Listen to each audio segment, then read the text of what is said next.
labi na sa president sa Governors League, si Governor Ocampos, kapag gigastos nila ang ilang ira sa atong mga prioridad. Sama sa airport, nagikwento ni Governor Ocampos na kontribusyon sa CDF, na kontribusyon sa local government, na kontribusyon sa national government. Busa, tungod kay na airport, ni Anghi ang daghang mga turista diri sa Misamis Occidental. Today, the Philippines is on a path to permanent economic growth and stability.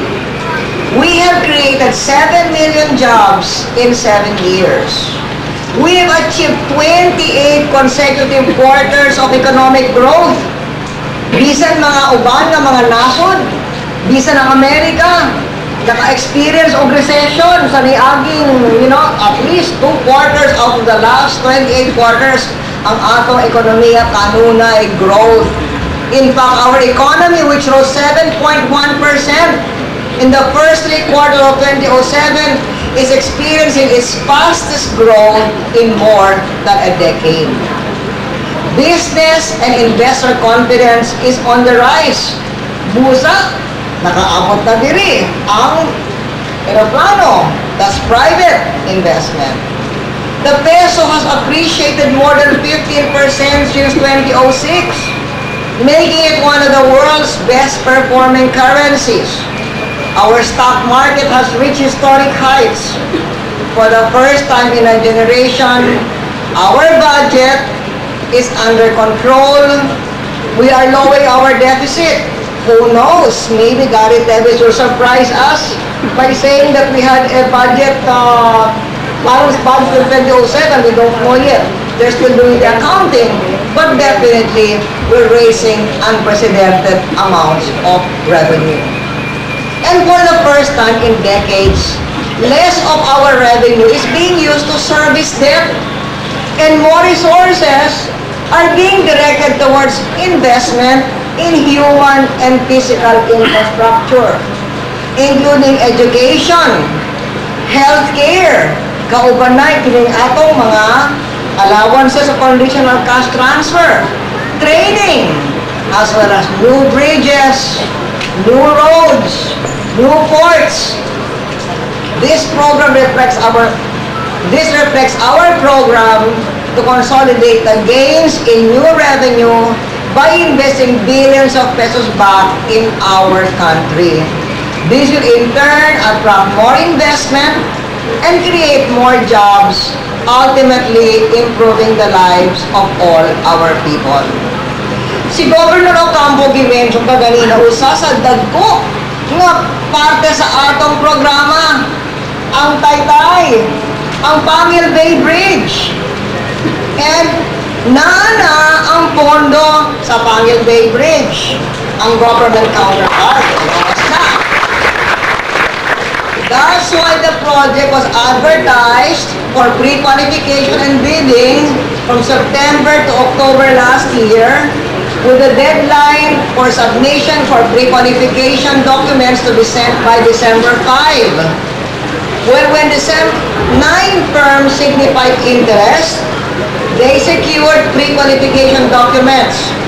But when deadline came, only one submitted pre-qualification documents.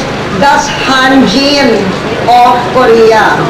The same company that has put $1.6 billion investment in Subic, and who will put $1.9 billion investment tomorrow in Misamis Oriental.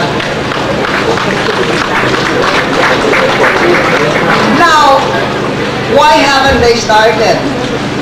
According to the rules, if only one submits pre-qualification and he's pre-qualified, he gets the contract and he can start. Now, because Governor Ocampos was telling me what's the red date happening, why haven't they been given the award? So I checked with DPWH, and DPWH said that Hanjin has a problem of time constraint.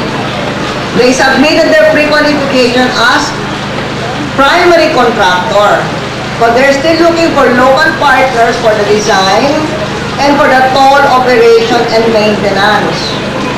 Sa unang gabi na-meeting kami ni Governor Ocampo. As punta kauban si Governor Duapro, ang pinigana, Calvin, yung Cagayan de Oro. Kauban ng Hanjin, o si Secretary Edani, bahin sa paursa nato, mapaspasan ang pagsugod kining atong proyekto. Ako yun ang mahimo sa mga taytay o kalsada aron mo menos ang gutom o aron mo pildi ang kapobrehon. Ingon sa poverty mapping that the DSWD made.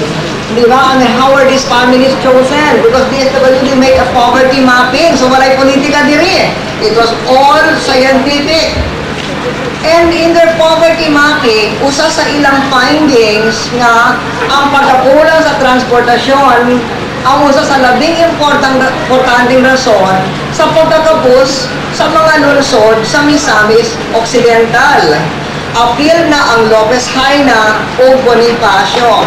Asa nagikan ang ato mga pamilyang pobre nga tagawat o benepisyo karon. Busa, kasi gusto nato, dili lang na makahatag sa kwarta sa ila. We want them, di ba? You don't just give fish, you give the means to fish.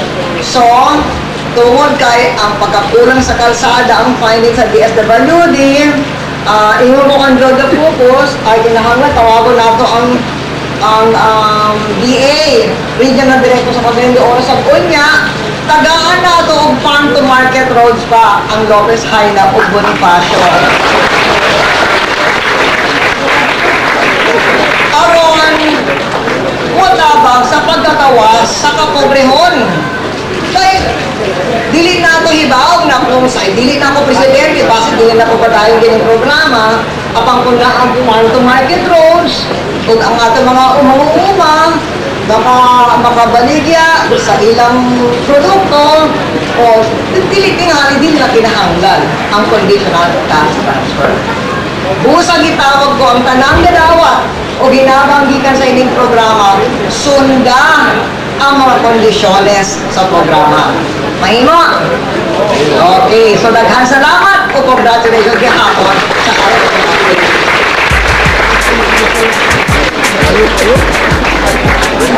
Thank you very much, Madam President.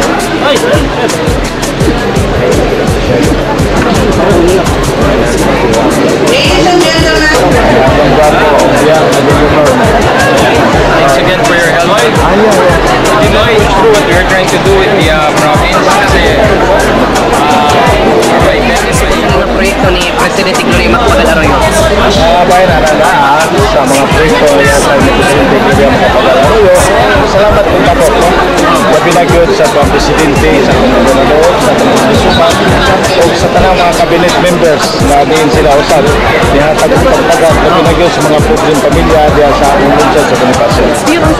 May katagaan sila o fast transfer sa mga tagat. Ang unahan, ang anak, mag-aagalawan para po matay sila ang mga bata.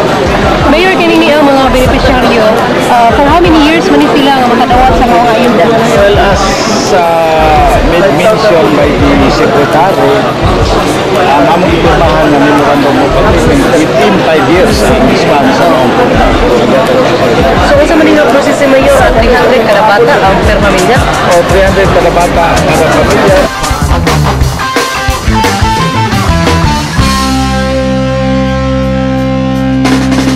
Nandito kami ngayon, nagsusumikap sa araw-araw.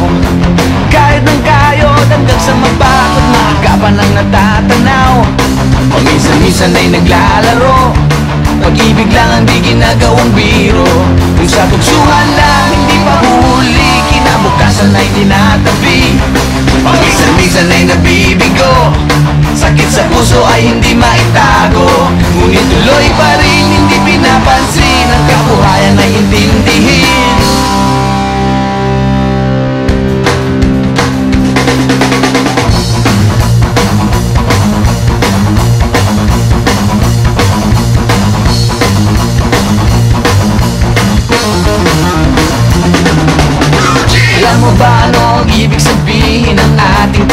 sumikap sa eskwela. Pati na lang iwanan ang pag-aaral at sama-sama tayong magsaya.